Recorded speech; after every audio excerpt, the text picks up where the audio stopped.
Crawling low through the grass, concealed by their ghillie suits, the snipers are hunting a high-value target. But this is no longer the desert of Afghanistan. This pair is competing in the tri-service sniper competition on Salisbury Plain. They're briefed on their mission and have a short window in which to locate the target and eliminate it. So just talk me through what these guys are doing up here now. So they've just recently now moved into their location. They've identified where the target is, and they're now going through all their procedures to get their main weapon system onto that target, so the #1 sniper can now engage that target. So they've been given a 10-minute slot, but this pair appears to have found it pretty quickly. They do. What will take time now is making the necessary calculations in order to take into account things like the wind, the distance to the target, so that when he does pull the trigger, he will take that target out. Snipers were used widely throughout the recent Afghanistan conflict as commanders realised they could not only limit collateral damage, but they're also a highly tuned I-STAR asset, gathering intelligence, providing surveillance, target acquisition and reconnaissance. Certainly my experience is they do listen to the snipers. It's got better, whereas at one point they didn't utilise them as well. However, now I think a lot of money's being pumped into it as far as equipment and training. I think it's the snipers that they're bringing out now are just very top-notch to a very high standard. Snipers aren't just part of the British Army. The RAF has its own too. Sharpshooters in the RAF regiment provided force protection from the Puma helicopters at the London Olympics, while in Afghanistan they protected the perimeter of Camp Bastion and the Kandahar airfield. This corporal's been sniping for 5 years and served on Op Herrick.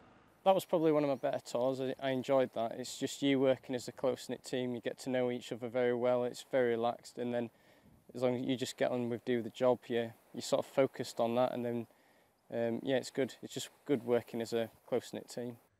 The Royal Marines also have highly trained snipers. While some carry out a ground role, others are trained for amphibious taskings. That could be providing air cover to protect boarding teams during anti-narcotics operations or in support of anti-piracy missions. And within the Corps, they're a breed of their own. Each sniper is its own personality and its own different person. So I'd say mainly dedication to normally the sniper is a lad he's up in his room, reading up on weapons pamphlets, recognition stuff, different types of things, studying different types of formulas to create that best shot. So he's normally, as we call it, a bit pesty.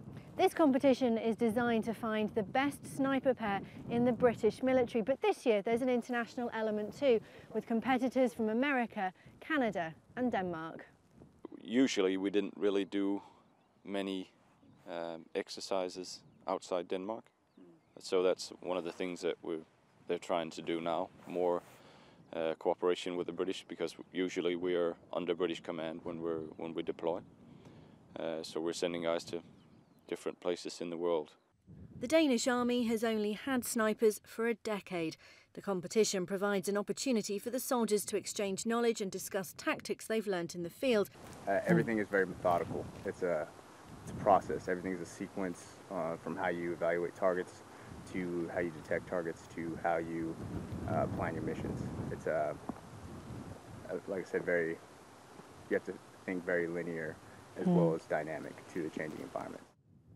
The competition also tests their close combat skills, and while this round sees them seeking high-value targets, the snipers are also aware they're targets themselves. With no operational theatre to deploy to at present, events such as this one encourage them to keep their skills honed and ensure they remain among the most feared and revered assets of the British military. Kaya Lark, Forces News on Salisbury Plain.